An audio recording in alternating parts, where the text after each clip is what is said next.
বাংলাদেশের এই উন্নয়নের আসার জন্য উপজেলা পরিষদের বারবার নির্বাচিত চেয়ারম্যান জনাব আলাদ শরীফুল ইসলাম রমজান ভাইকে মঞ্চে আমি আসার জন্য অনুরোধ করছি।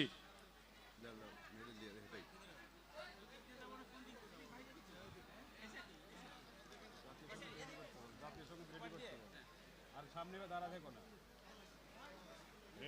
রেডি রাখতে বলে।